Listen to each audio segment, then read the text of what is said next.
आखिर द्रौपदी के किस पाप के कारण उसका भरी सभा में चीर हरण हुआ?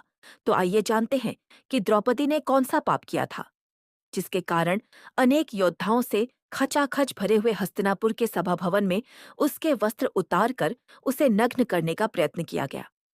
चिरहरण की कथा। जब धर्मराज युधिष्ठिर कौरवों से जुआ में अपना सब कुछ हार गए और द्रौपदी को भी दांव पर लगाकर हार गए, तब दुर्योधन ने अपने भाई दुशासन को द्रौपदी को बीच सभा भवन में लाकर उसके वस्त्र उतारने का आदेश दिया। दुशासन जब पांचाली का चीर खींचने लगा तो उसने सभा भवन में उपस्थित सभी लोगों से मदद मांगी, लेकिन किसी भी व्यक्ति ने द्रौपदी की कोई मदद नहीं की।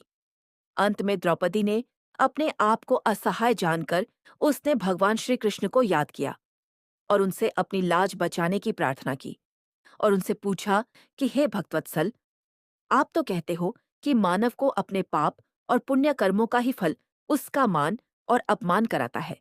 तो हे करुणानिधान, मैंने कौन सा ऐसा पाप कर्म किया है जिसके कारण आज अनेक महारथियों से भरी राज्य सभा में सबके सामने मेरा चीरहरण हो रहा है? तब भगवान ने द्रौपदी को उसके पूर्व जन्म का स्मरण कराया। कथा के अनुसार अपने पूर्व जन्म में द्रौपदी एक राजकुमारी थी। एक दिन जब द्रौपदी अपनी सखियों के संग गंगा स्नान के लिए जा रही थी, तो उसने देखा कि गंगा में एक संत स्नान कर रहे थे और उनके अंगवस्त्र गंगा के किनारे रखे हुए थे।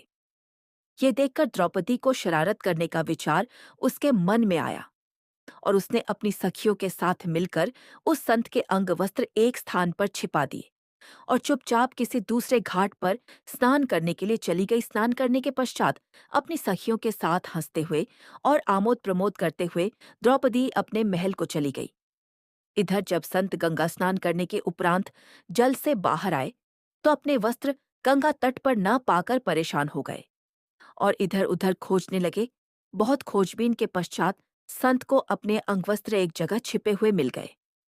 तब उस संत ने क्रोधित होकर श्राप दिया कि आज जिसने भी मेरे साथ ऐसा घृणित परिहास किया है और मेरे वस्त्र हरण किए हैं, एक दिन उसे भी अपने वस्त्र हरण होने पर समाज के सामने लज्जित होना पड़ेगा। इसी श्राप के कारण द्रौपदी को यह अपमान झेलना पड़ा, परंतु भगवान श्री कृष्ण की भक्त होने के कारण भगवान ने उसकी पुकार सुनी और उसके चीर को बढ़ाकर उसके सम्मान की रक्षा की।